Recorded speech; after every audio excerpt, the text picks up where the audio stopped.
Hello everyone. So I've been getting a lot of messages about how to allocate my points.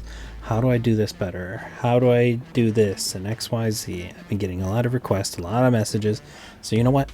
I'm making a back to basics Sword Warriors.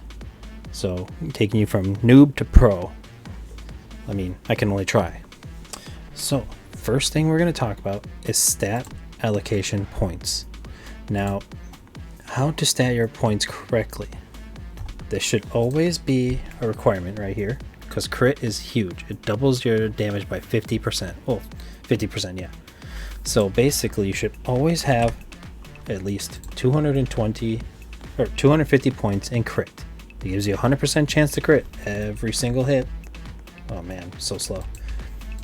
So it's always a guaranteed big number crit. Now, me personally, I do not like speed. But because it doesn't enhance your survival at all if you're leaving the game on AFK or trying to maximize your damage or HP, it doesn't do anything for you.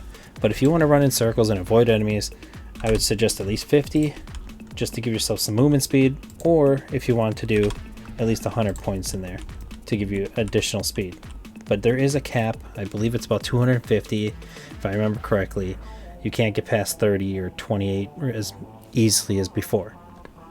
Now, this is very important. If you, let's just say this scenario. If your enemy has 100 HP and you only hit for 50 points of damage, you should not put any points into attacking because it's not going to increase your survival that much. It'd be better to put the 50 points into your HP instead to have more life, because as long as you can survive the hits, you have lifesteal. You have your ornament that has lifesteal. You have Rage of Bahamut. I don't have it unlocked in this character, but if you can get this skill, that is a huge survival gain for you. It is recommended just to put all your points in HP at that point. You can always survive longer, but if your damage is not high enough and you can't kill the enemy quicker, it's pointless. So do not put points into attack unless the enemy has 100 HP, you're hitting for 80, then I would put the additional points in there just to do the extra damage to kill them in one hit versus, you know, having 2 hits. Just do the math properly. Now, the next area we are going to talk about is your hero levels. Let me get some points in speed here because I cannot stand going that slow. Elven Ranger is one of the best ones you can probably do just at the beginning area because of the crit stat alone. Now, she has this. I'm going to take that off. She has equip speed bonus, which not that useful for you. Own bonus right here is crit, which is huge. Means less points you have to put into your stat window. So what you're going to do is give her the treasure bag because it has own and crit. Which means, watch this number up here, it's going to double. So now, you gain that passive crit bonus down here at the bottom, which means less points that you have to put in your crit now. Makes a big difference when it comes to survival and how you stat your points in heroes. Now, I'm going to show you an example. You can take her with, and you can just come and do worlds. Just leave it on AFK for about 10 to 20 minutes. 20 minutes is your limit because it will kick you to a dead server if you do not do it in that time. She gained 8.6% EXP, which is not that much. But if she clears about what? Let's see the math in my head. 12, 13 waves means she gains a level. Which means she also doubles up in this point. So instead of 2 crit, you'll have 4 crit. But if you do not want to do all the grinding of leaving it alone, AFK, whatever, you can always come to the daily mission board. You finish these. Some of them are super easy, like the hatchery right here. Very easy. I don't want any of these swords. Unfortunately, you might have to sit here for like 10 seconds watching these eggs open. Whoop-de-doo. Just get it done. Quest is now finished. And now that I got all 3 finished, I'm able to claim it. I get a clock coupon. Now the coupon you can take over here. And this can be done in any world that has 3 stars. I personally, if you get up to the highest world you're in, at least they'll give you some XP and gems for that world, but honestly it's not that big of a difference. So you always get this exact same amount of hero or EXP per world, doesn't matter where you are, world 1, world 17, doesn't matter. It's always the same hero EXP overall. So if you don't want to leave it on AFK grind, all you do is use the coupon and bam, look at that. She just gained basically 1 world clear of EXP in 1 second. So again. So 3 coupons, boosted to level 8. That just saved you probably anywhere between 10 to 15 minutes of grinding solo. So come over here now, look at that. 16 points in crit, which means I'm now over my limit. Which means now I'm over my limit. So I want to reset, restat, 206, bam. Now I'm just going to put 100 points in here, and now I have additional points that I can just put in my HP stat or attack, depending on if the math works out when you're trying to kill enemies. When you are grinding hero levels, you should always use the Night Cloak from World 5. Let me double check here. Yes, Dark Castle gives you this ornament after you cleared it. And the best way to do it, just go right here in World 1, leave it on auto, just let it do its job. You'll kill the enemies every time in a single hit because their HP is so low, doesn't take long at all. Now, the last thing that we're going to talk about, one of the few last things, I'm sorry, is skills. If you are grinding in a higher level world where you don't have the greatest survival rate, XYZ, to beat it and whatever, the 2 skills that I'm going to recommend the most is Rage of Bahamut. Now, as you can read on here, it gives you lifesteal, movement speed, attack speed, and sword attack. For 60, it's a 60-second cooldown. It lasts for 15 seconds. Now, this can be a very huge skill to increase your survival rate because obviously lifesteal, very important in this game. So if you're very low in health and you use this skill, you're going to jump right back up to maximum HP, especially if you have an enchantment or ornament on your character. Now, another skill that I would recommend, it's a little higher in Rebirth, but it's not that bad, is this one, Shadow of the North Wind. This attacks an enemy 3 separate times. So when you have this skill unlocked, you can activate it once, walk around, swipe a few more times, attack again, walk around, swipe, and attack again. Now, by the time you do all 3 methods of that 1 second interval of each other, you basically have a 10 seconds left of cooldown, which means you can use the skill again.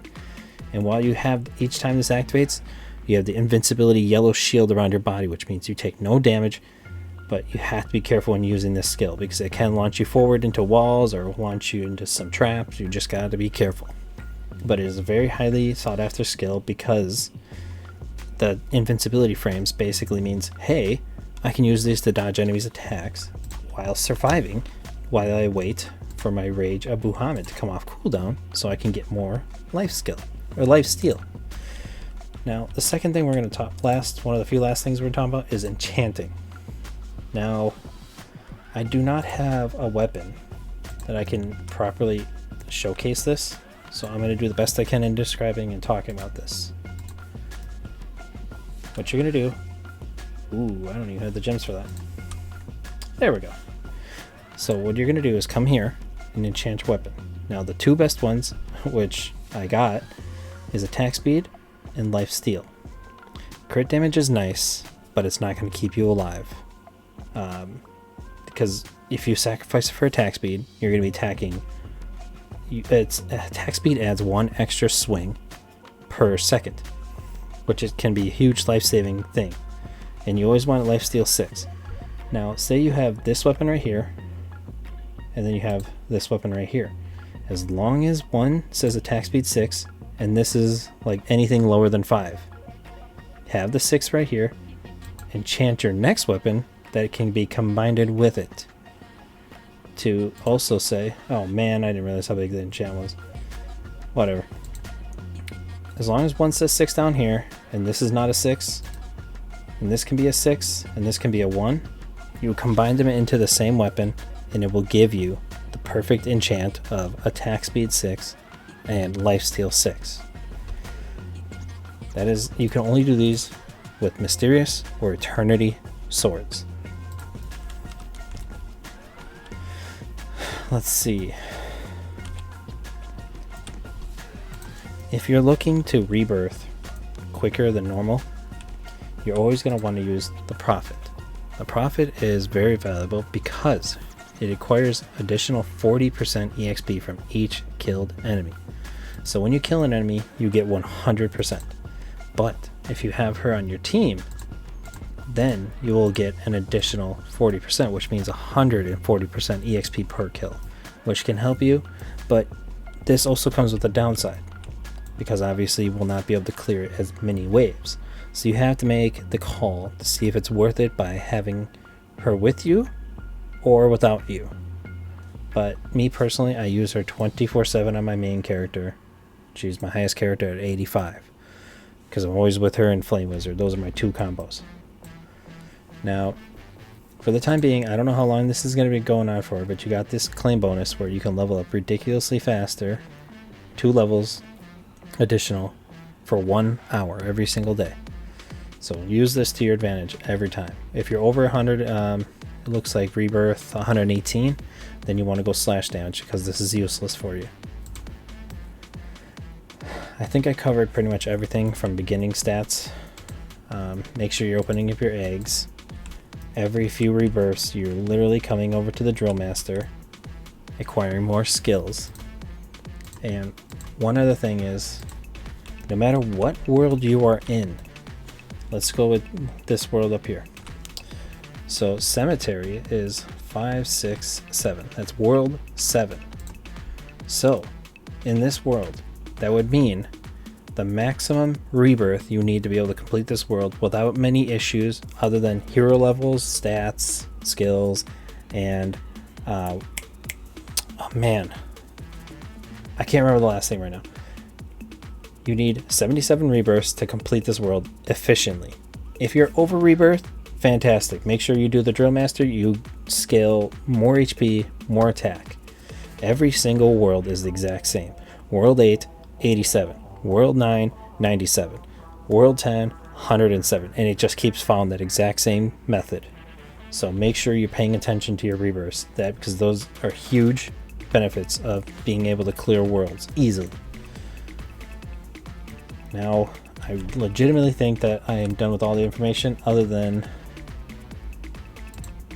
yeah, actually no, that's it.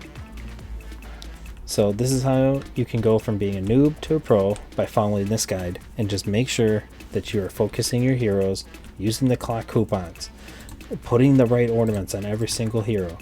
Frostclaw on her, 28 power now. See, I would want to put Gempeg on him, so I'm going to put Gempeg on him. Bam. Now you got 56 crit. I'm going to go, oh, not that one. I'm going to go, nope, he's an attack one. See, I'm missing a lot of heroes on my alt account, but that's because I just don't care about them. But you get the idea. Make sure you're using the proper stat points in every location to maximize your stats down here, which means you gain more here. See, look at that. Now I can reset that again. I'm going to do 196, I think. Oh, 186. Bam. 100 movement speed. Bam. And the rest in it, HP. Bam. So, hope this guide has helped you guys to become better at Sword Warriors. I know a lot of people just should know this already by now, but still to this day people are asking me, how should I put my points in? How can I do this? How can a hero grind faster? X, Y, Z. So, here's a refresher. Use it to your advantage. Get back to the grind. See y'all later.